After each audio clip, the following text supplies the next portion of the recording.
Hello guys, in this video it's part 2 of our changes in the 17th century. So what I'm going to do is mostly focus in on the changes brought on by the Glorious Revolution. So our first step, the objective, explain how and why various European colonies developed and expanded from 1607 to 1754. And for my argument, events like the Glorious Revolution have profound effects on the British Empire. However, it will manifest in different ways depending on the cultural and social makeup of the colonies.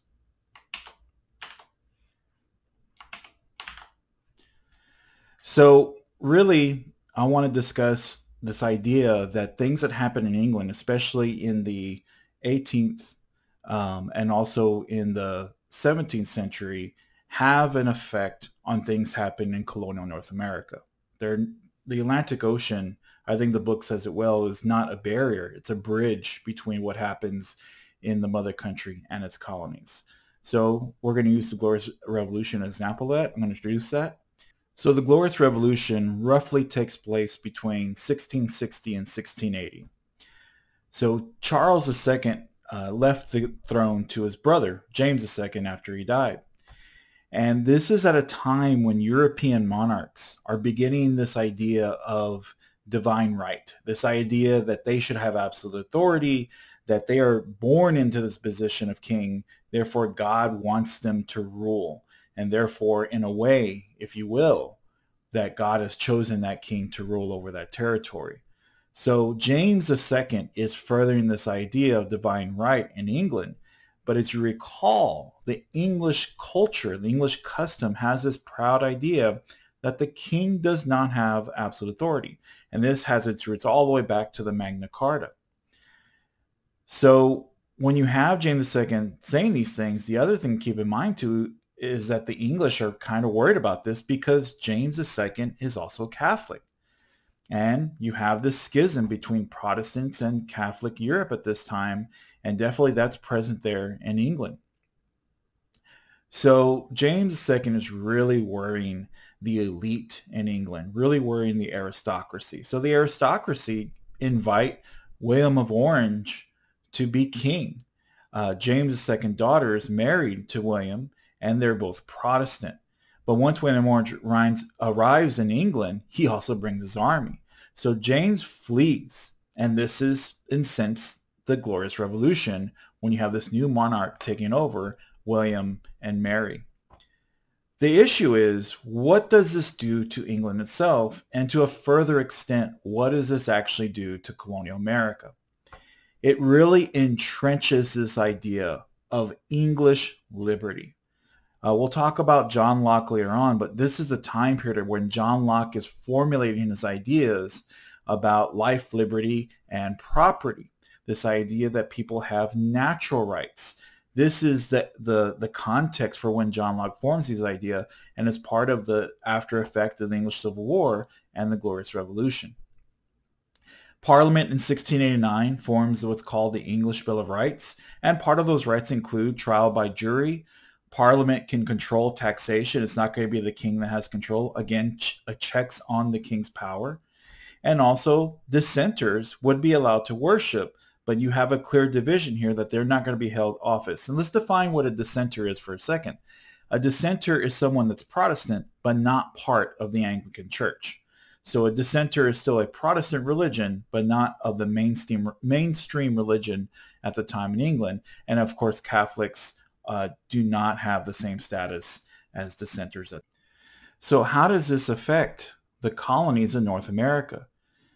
Until the 1670s, the colonies were essentially, they ruled themselves. They each elected colonial assemblies, and especially in the case of New England, they ruled themselves. Remember, in England, the individuals had a long practice of voting for the assemblies that made the rules for their individual towns. So the Lords of Trade, basically established by Parliament in 1670s, were designed to get control of what's happening in the colonies. And for a little while, New England was defying the Navigation Acts. In fact, not just a little while, they'll do that all the way into the American Revolution. But they wanted to rein them in. And they basically said, we're going to take control.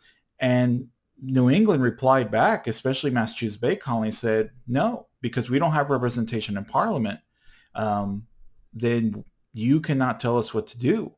And this befuddled the people back home in England, because this colony is essentially telling Parliament no. So remember that thread. That will represent itself again later on in the American Revolution in terms of representation in Parliament. So in retaliation, they revoked the Massachusetts Bay Colony Charter. They took it away.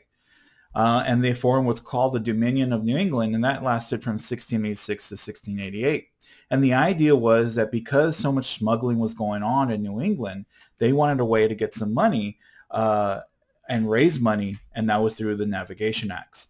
What this Dominion did was combine Connecticut, Plymouth, Massachusetts, and New Hampshire. It made James II the enemy of freedom to the people in New England. Especially remember, New England has this Puritan ideal, and they definitely do not like Catholics. And James II, if you recall earlier, is Catholic, or wants to reinstate Catholicism as part of England. So he's basically in New England considered the enemy of freedom from the New England point of view. James II will appoint Edmund Andros as governor of the Dominion.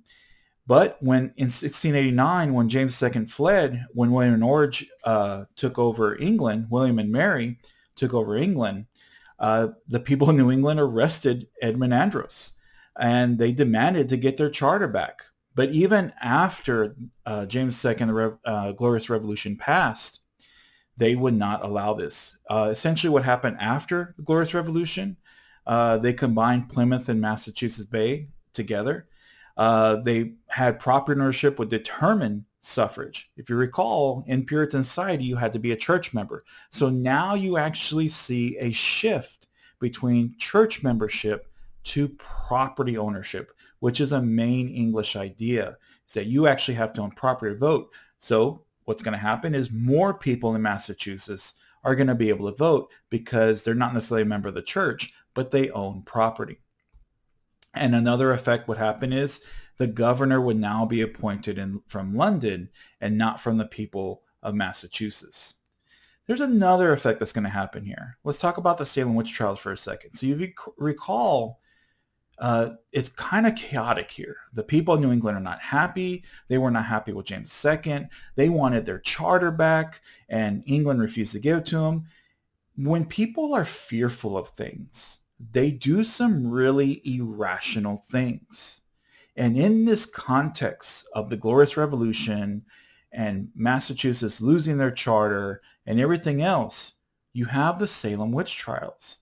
So in a way, what happened in Salem was an effect of this anxiety, this uncertainty taking place, and it manifests itself in actually putting people to death, mostly women. But they essentially, you had this fear and hysteria, and it could be a product because of the Glorious Revolution and the chaos that was happening. After the Salem witch trials, you actually have what takes place in Massachusetts. They saw what happened. They felt like this was the wrong way. This is the wrong thing. We should have been doing things. So instead, you now have a shift in Massachusetts for more scientific explanation rather than supernatural explanation and things. Next, let's talk about what happens in Maryland. In Maryland, if you recall early on, is that they were established as a Catholic colony. You actually had Lord Baltimore in charge of Maryland at the time, and he was Catholic. But the Maryland Protestant Association felt it was their time to strike during the Glorious Revolution, especially since in England, they're fighting against James II, who is Catholic. And they overthrow him. After the Glorious Revolution, Catholics could no longer hold office in Maryland, and you have basically a withering away of this religious toleration towards Catholic, or at the very least, people that could hold power, you could not be. In New York, you have Jacob Leisler's Rebellion, or otherwise known simply as Leisler's Rebellion. And at this time, he basically took control in New York. And when he did that, people rallied to him that were unhappy with the status. This really exposed economic problems, or rather the differences between the wealthy in New York and the poor.